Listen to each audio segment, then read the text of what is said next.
স্নেহের শিক্ষার্থীরা, তোমাদেরকে অনলাইন ক্লাসে স্বাগত। আশা করি তোমরা ভালো আছো। বাসায় বসে সময় অপচয় না করে তোমরা তোমাদের সিলেবাসটা অগ্রসর করে নিয়ে যাচ্ছ। তা আজকে তোমাদেরকে আমি ক্লাসটা দেব বিশেষ করে দশম শ্রেণীর অনুশীলনী 8.5-এর সম্পাদ্য। 8.5-এ কয়েকটা অনুশীলনী এক্সট্রা রয়েছে, তা আমরা এগুলি আজকে তোমাদের সলিউশন দেব। ঠিক আছে? বিশেষ করে সম্পাদ্য 9 নম্বরটা আমরা প্রথমে সলভ করব। 9 নম্বর প্রশ্নে কি লেখা ছিল? 9 নম্বর প্রশ্নে লেখা ছিল, কোন বৃত্তে এমন একটি স্পর্শক আঁকো যেন তা নির্দিষ্ট সরলরেখার সমান্তরালে। কি লেখা ছিল?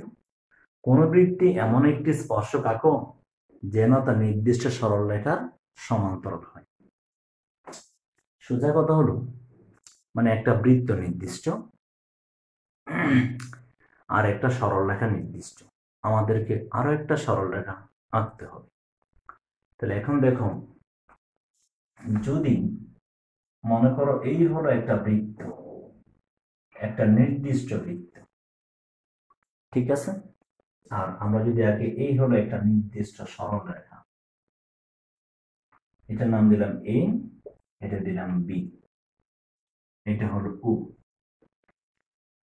প্রশ্ন বলছে কোন নির্দিষ্ট বৃত্তে, কোন বৃত্তে এমন একটি স্পর্শ দেখো যেন তা নির্দিষ্ট সরলরেখার সমান্তরাল হয়।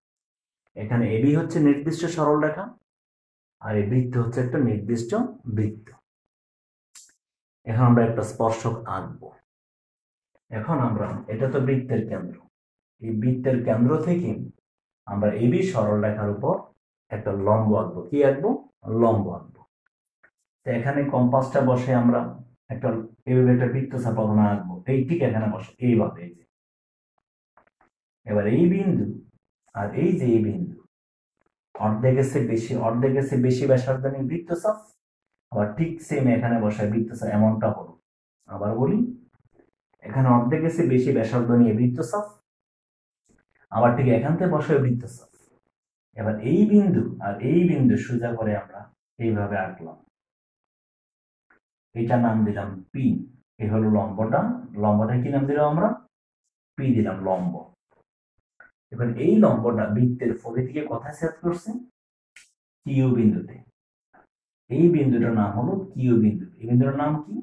কিউ বিন্দু। এই বিন্দুটা, এখন কিউ বিন্দুতে আমরা একটা লম্ব আঁকবো। কি আঁকবো? একটা লম্ব আমরা আঁকি কিউ বিন্দুতে। তাহলে এখানে একটা লম্ব যদি আঁকি, এই এই এইভাবে একটা লম্ব হবে। এখন আমাদের করণীয় কাজটা কি?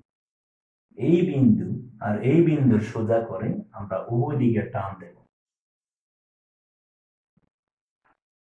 উভয় দিকে টান দিলাম।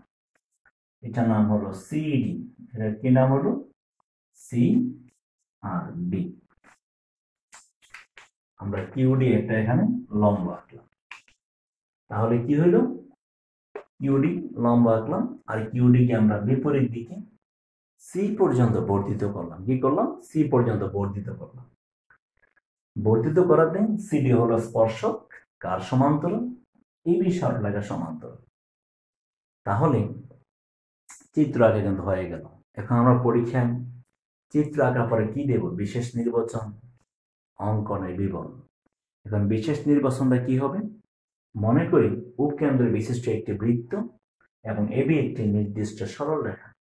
উক্ত বৃত্তে এমন একটি স্পর্শক আঁকতে হবে যেন তা এবি সরলরেখার সমান্তরাল হয়। তোমরা তো জানো সমান্তরাল মানে কি?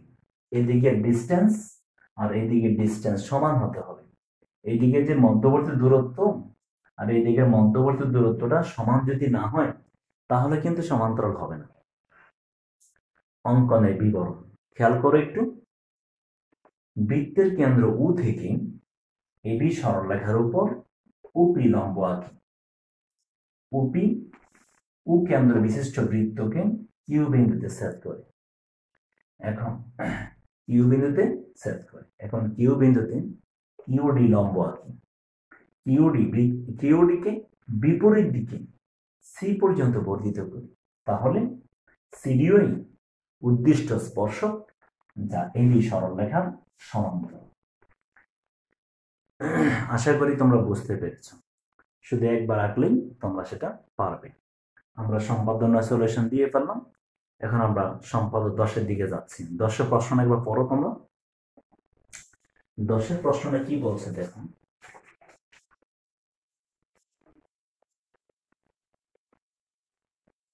দশের প্রশ্নটা তোমাদের বলা হলো,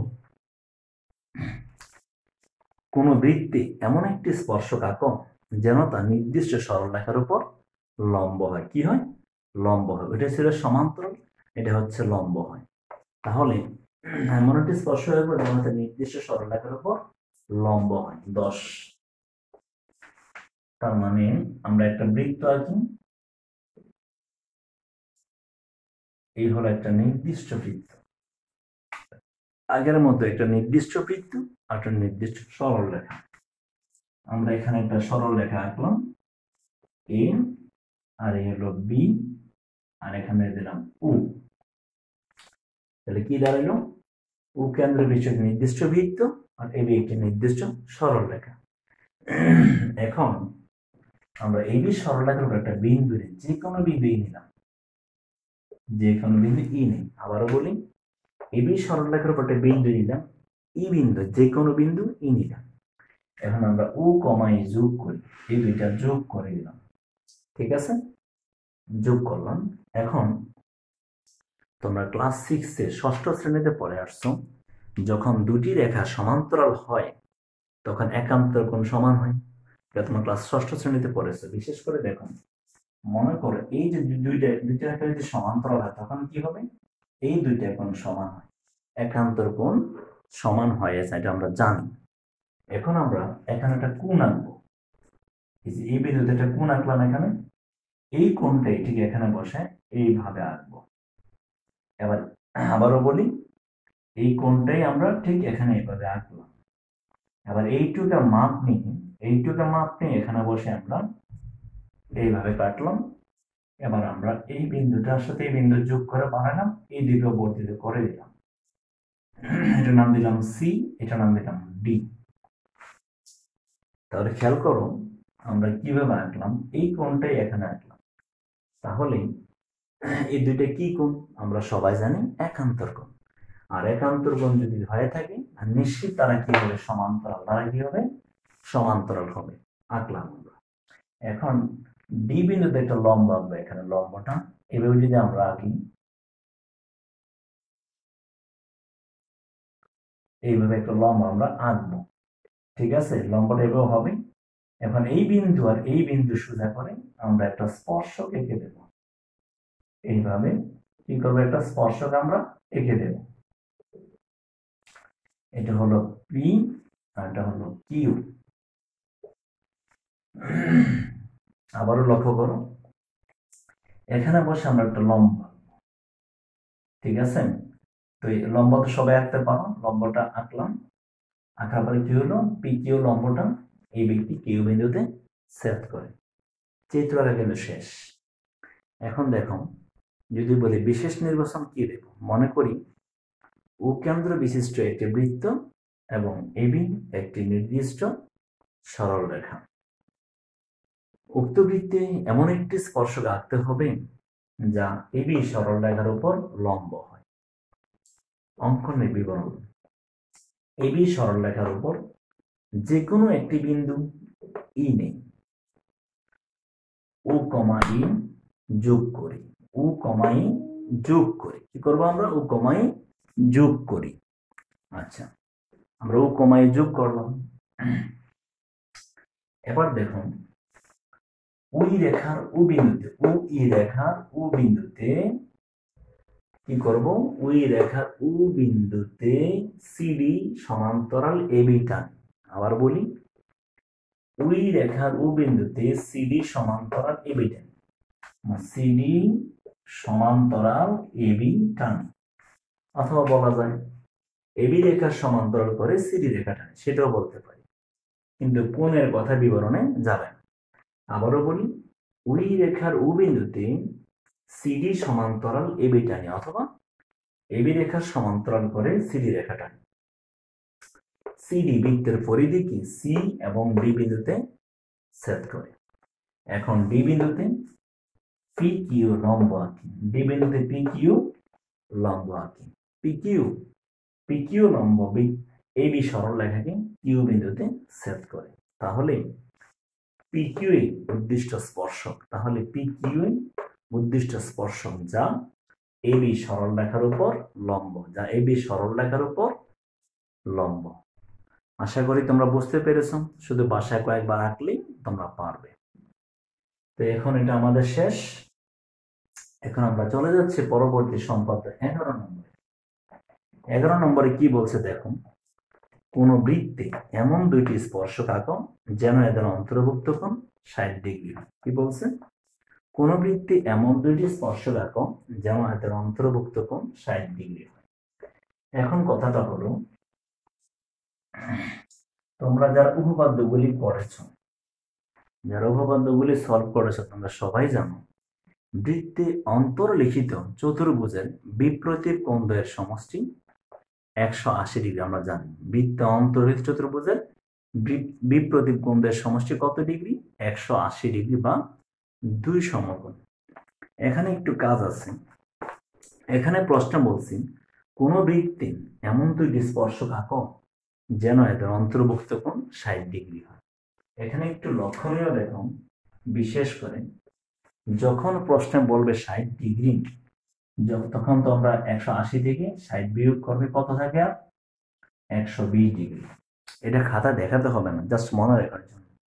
যদি প্রশ্নে বলে অন্তর্ভুক্ত কোণ 90 ডিগ্রি, তাহলে তো আমরা 180 থেকে 90 ডিগ্রি বিয়োগ করলে হবে 90 ডিগ্রি। যদি প্রশ্নে বলে অন্তর্ভুক্ত কোণ হয় 30 ডিগ্রি, তাহলে বিয়োগ করবে 180 বিয়োগ 30 ডিগ্রি, থাকবে 150 ডিগ্রি। এইভাবে বিয়োগ করে কনফার্ম হবে। এখন কেন বিয়োগ করলাম সেটা আমি বোঝাচ্ছি, একটু লক্ষ্য করলে তোমরা পারবে। বলছে কোন বৃত্তে এমন দুইটি স্পর্শক আঁকো যেন এদের অন্তর্ভুক্ত কোণ কত হয়? 60 ডিগ্রি হয়। তাহলে আমরা প্রথমত এটা বৃত্ত আঁকে, লক্ষ্য করো।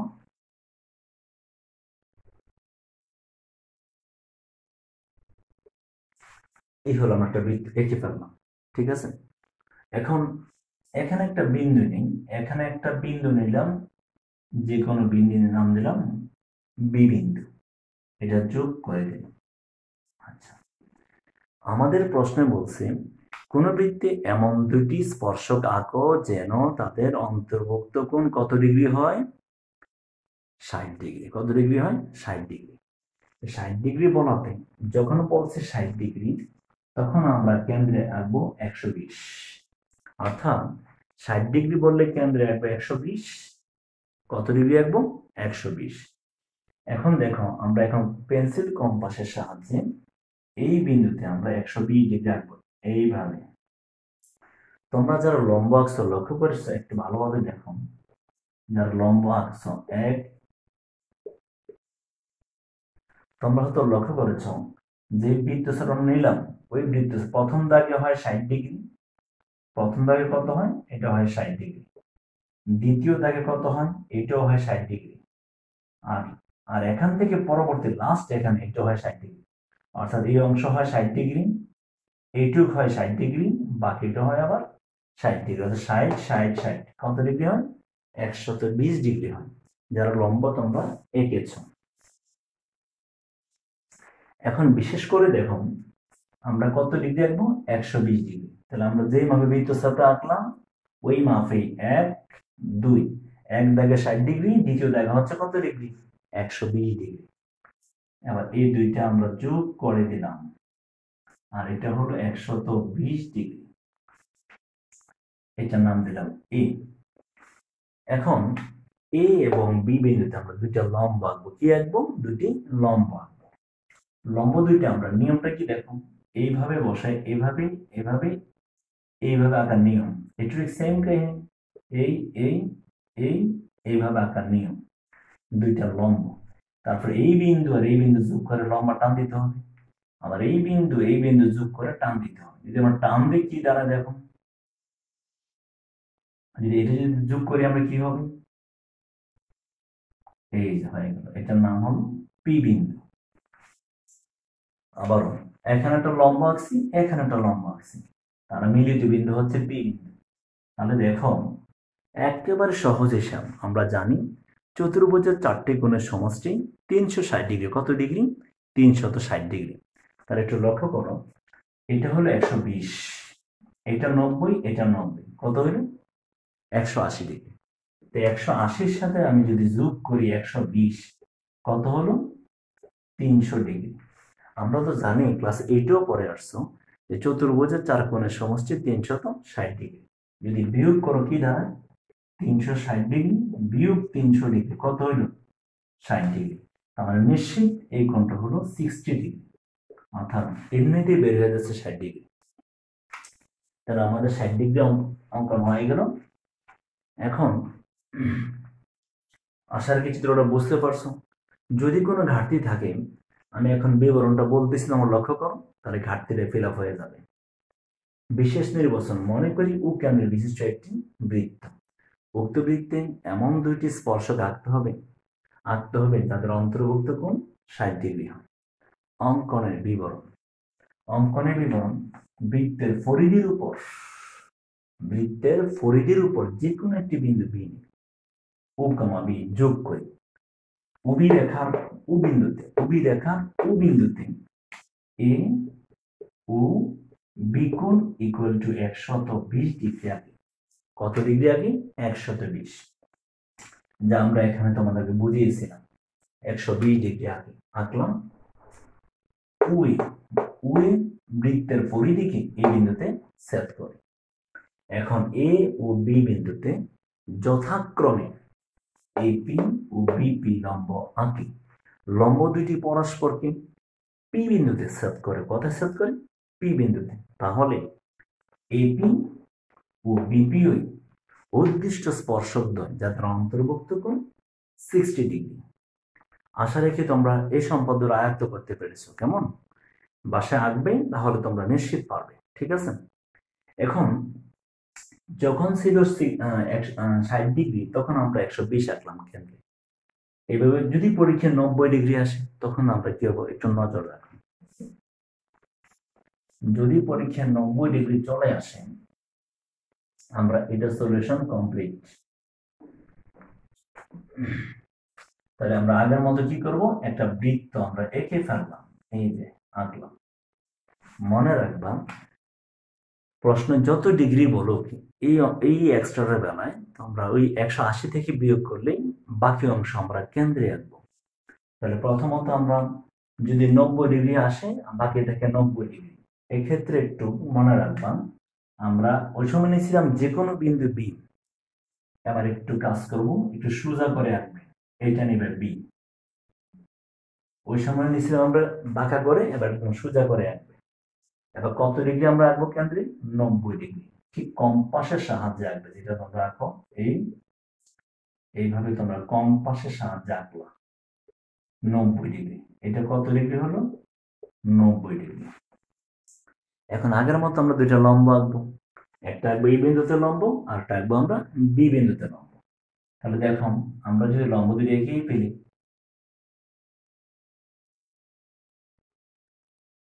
এইভাবে একটা লম্ব, আর ঠিক এইভাবে একটা লম্ব হলো, তারা মিলিত হইল, মনে করো কথার কথা সি বিন্দুতে। ঠিক আছে? তবে যদি প্রশ্নে বলে অন্তর্ভুক্ত কোণ 90 ডিগ্রি, আবার বলি, যদি প্রশ্নে বলে অন্তর্ভুক্ত কোণ 90 ডিগ্রি, তাহলে মনে রাখবা এটা অবশ্যই একটা বর্গক্ষেত্র তৈরি হবে। কি তৈরি হবে? বর্গক্ষেত্র। আর যদি অন্তর্ভুক্ত কোণ 60 ডিগ্রি বলে, তখন একটা ঘুড়ির মতো হয় চিত্রটা। কারণ আমরা জানি ঘুড়িতে 2 জোড়া সন্নিহিত বাহু থাকে। কি থাকে? ঘুড়িতে থাকে 2 জোড়া সন্নিহিত বাহু। আর যখন বলবে অন্তর্ভুক্ত কোণ 90 ডিগ্রি হয়, তখন এটা কি তৈরি হবে? বর্গক্ষেত্র, যার প্রত্যেকটা বাহু সমান এবং প্রত্যেকটা কোণ হবে 90 ডিগ্রি। এখন আমরা এখানে অনায়াসে 90 ডিগ্রি আমরা দিতে পারি। 90 ডিগ্রি তৈরি হয়ে গেল। আর বিবরণ তো আগেরটাই থাকলো। তাহলে বুঝতেই পারতেছো, পরীক্ষা কখনো 60 ডিগ্রি দিয়ে আসতে পারে, কখনো 90 ডিগ্রি দিয়ে আসতে পারে, কখনো 30 ডিগ্রি দিয়ে আসতে পারে। এতে হতাশ হবার কিছু নেই। যত ডিগ্রি আসুক, 180 থেকে বিয়োগ করে যা থাকে ওই অংশটা আমরা বৃত্তের কেন্দ্রে আঁকলে আমরা আমাদের চিত্রটা আঁকতে সক্ষম হব। ঠিক আছে? এখন আমরা চলে যাচ্ছি পরবর্তী একটা স্টেপে। বিশেষ করে একটি বর্গের অন্তর্বৃত্ত পরিবৃত্ত আঁকো। একটি বর্গের অন্তর্বৃত্ত পরিবৃত্ত আঁকো। আমাদের মেইন বইয়ের 14 নম্বরটা। 14 একটি বর্গের অন্তর্বৃত্ত ও পরিবৃত্ত আঁকো। আসলে আমাদের মেইন যে সম্পাদ্যগুলি ছিল ভিতরে, ওই সম্পাদ্যগুলি পারলে আমরা অন্তর্বৃত্ত মানে কি বর্গের ভিতরে, আর পরিবৃত্ত মানে কি বর্গের 4টা শীর্ষবিন্দু দিয়ে গমন করতে দেখাতে পারলেই চিত্র হবে। আবারও বলি, অন্তর্বৃত্ত হলো বর্গের ভিতরে, যা বর্গের 4টা বাহুকে ভিতর দিয়ে স্পর্শ করবে। আর পরিবৃত্ত হলো বর্গের 4টা শীর্ষবিন্দু এ, বি, সি ও ডি বিন্দু যদি গমন করে আমরা দেখাতে পারি, তাহলে সেটাই হবে কি বৃত্ত? পরিবৃত্ত। তবে একটা কথা হলো, এখন তো বর্গে কোনো মাপ দেওয়া নেই, কিন্তু পরীক্ষা হলে দেওয়া থাকবে 3 সেমি, 4 সেমি বা 3.5 সেমি। তখন এই মাপ নিয়ে আমরা একটা বর্গ আঁকবো, ঠিক আছে? বর্গটা আঁকার পরে তারপরে আমরা পরিবৃত্ত অন্তর্বৃত্ত আমরা আঁকবো। তো এখন 14 নম্বরে লক্ষ্য করো একটু। এই যদি হয় একটা বর্গ, আমরা একটা বর্গ এখন আঁকলাম, ঠিক আছে? যার এই কোণটা কত ডিগ্রি? 90। এই হলো একটা লম্ব আমরা আঁকলাম, নামটা দিলাম এ, বি, সি, ডি। এই হলো এবিসিডি একটা বর্গ। এখন আমাদের প্রথম টার্গেট কিভাবে আঁকা যায়?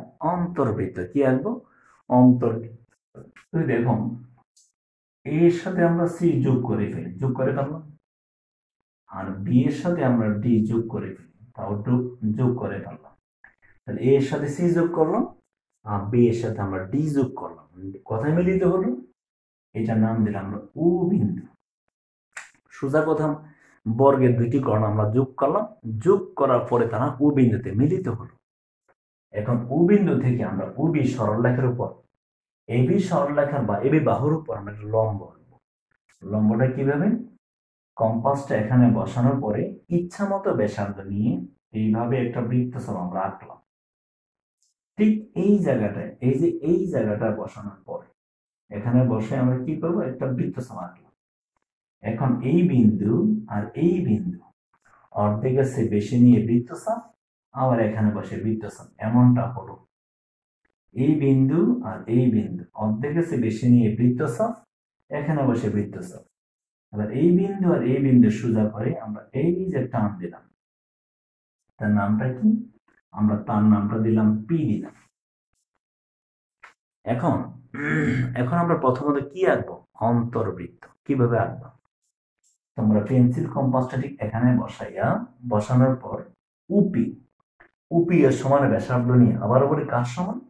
উপি এর সমান ব্যাসার্ধ নিয়ে তোমরা একটা বৃত্ত আঁকবা, যা এই 4টা বাহুকে ভিতর দিয়ে স্পর্শ করে। কি দিয়ে?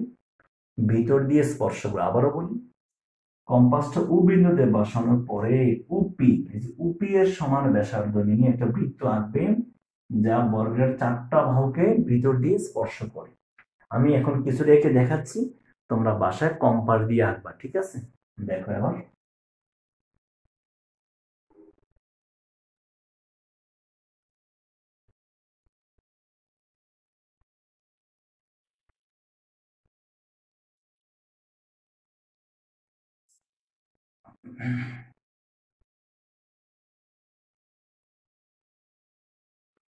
অর্থাৎ তোমরা যখন বাসায় কম্পাস দিয়ে আঁকবে, তখন চিত্রটা আরো সুন্দর হবে। বুঝতে পারছো?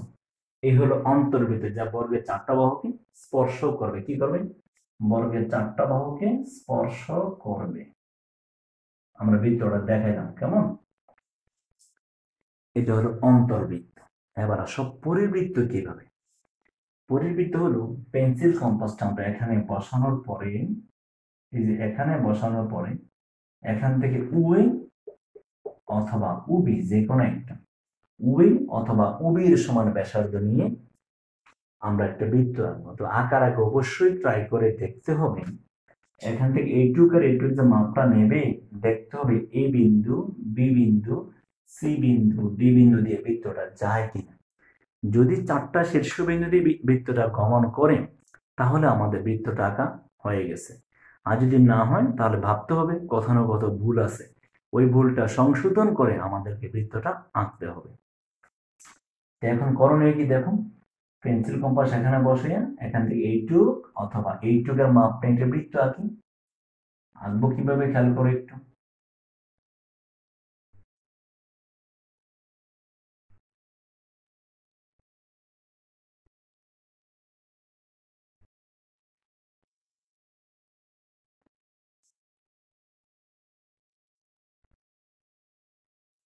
এইভাবে একটা বৃত্ত তোমরা কি করবা, এঁকে দিবে। এইভাবে একটা বৃত্ত তোমরা এঁকে দেবে, ঠিক আছে? আমরা আঁকলাম। তাহলে যা দেবে যে A B C O D বিন্দু দিয়ে দেবে। তোমরা যখন কম্পাস দিয়ে আঁকবে আরো অনেক সুন্দর চিত্র পাওয়া সম্ভব। এবার একটু বিবরণটা বলি, তোমরা লক্ষ্য করো। বিশেষ নির্বাচন, মনে করি এবিসিডি একটি বর্গ, এর অন্তর্বৃত্ত পরিবৃত্ত আঁকতে হবে। অঙ্কনের বিবরণ, এ কমা সি এবং বি কমা ডি যোগ করি, করলাম। এসি ও বিডি কর্ণদ্বয় পরস্পরকে ও বিন্দুতে ছেদ করে। এখন ও বিন্দু হতে এবি বাহুর উপর উপি লম্ব আঁকি। কি লম্ব আঁকি? উপি লম্ব আঁকি, আঁকলাম।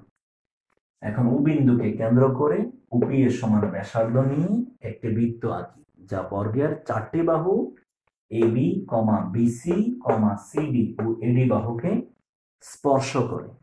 তাহলে এই বৃত্তই এবিসিডি বর্গের নির্ণেয় অন্তর্বৃত্ত। আবার ও বিন্দুকে কেন্দ্র করে উএ অথবা উবি এর সমান ব্যাসার্ধ নিয়ে একটি বৃত্ত আঁকি, যা বর্গের 4টি শীর্ষবিন্দু এ কমা বি কমা সি ও ডি বিন্দু দিয়ে গমন করে অথবা ডি বিন্দুকে স্পর্শ করে। তাহলে এই বৃত্তই নির্ণেয় পরিবৃত্ত। তবে একটা কথা হলো, এইভাবে তো বর্গ প্রশ্নে দেওয়া থাকবে না। প্রশ্নে কিভাবে থাকবে জানো? প্রশ্নে মনে করো একটা এরকম একটা মান দেওয়া থাকবে, কথার কথা এই দেওয়া আছে 4 সেন্টিমিটার, এমন একটা মান দেওয়া থাকতে পারে। তখন আমরা বর্গটা কিভাবে পরীক্ষায় উপস্থাপন করব? যখন এভাবে একটা মান দেওয়া থাকবে তখন আমরা এভাবে একটা কাজ করব, যে কোনো একটা রশ্মি নেব। কথার কথা নিলাম আমি বি ই রশ্মি নিলাম, তখন বি থেকে এ এর মাপ নিয়ে আমরা পিসি কাটলাম। কাটার পরে আমরা যেভাবে লম্বটা আঁকি ঠিক ওই নিয়ম আমরা এখানে লম্বটা আঁকবো, নাম দিলাম এফ। আবার এর মাপ নিয়ে এখানে বসে কাটবো, হয়ে গেল এই। যেহেতু বর্গের 4 বাহুই সমান সেহেতু এর মাপ নিয়ে এখানে বসে বৃত্তচাপ, আবার এখানে বসে বৃত্তচাপ, এমনটা হবে। এই যে যোগ করে দিলাম, তারপরে ঠিক আগের মতো। তার মানে বুঝতে পারছো তোমরা নিশ্চয়ই? পরীক্ষাতে কিন্তু এভাবে আসবে না। পরীক্ষাতে একটা বাহুর মাপ থাকবে, উদ্দীপকের আলোকে, উদ্দীপক থেকে আসবে তো, তখন আমরা একটা বর্গ আগে স্থাপন করব। বর্গটা আঁকার পরে তারপর এই নিয়মটা এখানে প্রয়োগ করলে আমাদের বর্গটা আঁকা হয়ে যাবে। আশা করি তোমরা বুঝতে পারছো। লক্ষ্য করো,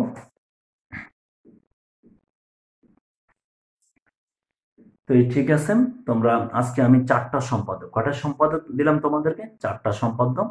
তোমরা ভালোভাবে এগুলো আঁকবা, আশা রাখি কোনো সমস্যা হবে না, কেমন?